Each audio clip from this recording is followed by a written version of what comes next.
যে ওয়াকারুজ্জামান যখন তার ওই আফ্রিকান রিপাবলিকান ওইখান থেকে 19 ঘন্টার জার্নি, কারণ ওখান থেকে বাংলাদেশ হচ্ছে 19 ঘন্টা জার্নি টাইম, এয়ার টাইম বলা হয়, সেই সময় তার এয়ারক্রাফট যখন বাংলাদেশ আকাশসীমায় প্রবেশ করবে, অর্থাৎ 7ই মার্চ রাত্রিবেলা, অর্থাৎ তার এয়ারক্রাফট যখন বাংলাদেশে প্রবেশ করবে আকাশসীমায়, তিনি যখন আর ফেরত যেতে পারবেন না, সেই সময় তাকে নির্দিষ্টভাবে তার বিরুদ্ধে অনেকগুলো অভিযোগ আনা হবে।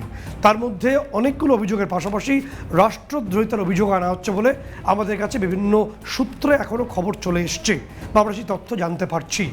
এবং তিনি যেহেতু এয়ারক্রাফটে থাকবেন বা ফ্লাইটে থাকবেন, ফলে তার পক্ষে টেকনিক্যালি কয়েকটা সমস্যা থাকবে কমান্ড সিস্টেমকে চালু করার ক্ষেত্রে।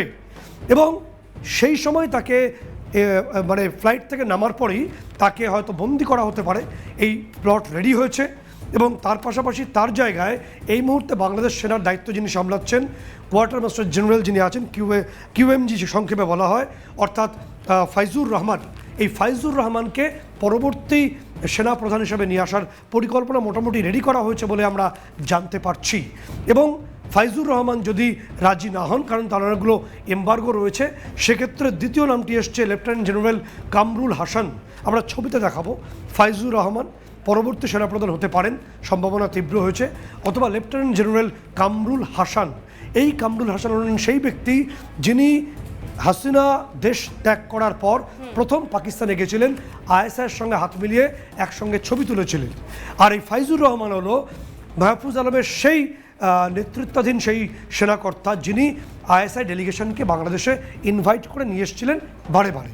ফলে যেই মুহূর্তে সেনাপ্রধান, আর একটা বিষয় চলে আসবে যে পৃথিবীর যে কোনো সেনাপ্রধানের মতো ওয়াকারুজ্জামানের হাতে যেহেতু এই মুহূর্তে আর্মি কমান্ড তার হাতেই আছে, ফলে তিনি পৃথিবীর যে কোনো প্রান্তেই থাকুন না কেন, তিনি যে কোনো মুহূর্তে একটা সেনা অভ্যুত্থান করে দিতে পারেন একটা ফোনের মাধ্যমেই। এই ক্ষমতা এই মুহূর্তে তার হাতে আছে, যতক্ষণ না পর্যন্ত তাকে তার পদ থেকে সরানো হচ্ছে। ফলে তাকে তার পদ থেকে সরাতেই হবে, এই পরিকল্পনা আমরা জানতে পারছি। এবং তিনি 7ই মার্চ রাতে যখন ফিরছেন, সেই সময় তিনি ফ্লাইটে থাকার সুযোগ নিয়ে এই চক্রান্ত এক্সিকিউট করা হতে পারে, সেই সম্ভাবনা তীব্র হচ্ছে। এবং তার স্থানে দুটি নাম চলে এসছে ইতিমধ্যে, যেটা জামাত এবং ইউনুস সিন্ডিকেট চাইছে, এবং পাকিস্তানের আইএসআই কর্মকর্তারা এই মুহূর্তে ঢাকায় রয়েছেন, তারা চাইছেন ফাইজুর রহমান যে কোয়ার্টার মাস্টার জেনারেল, অথবা কামরুল হাসান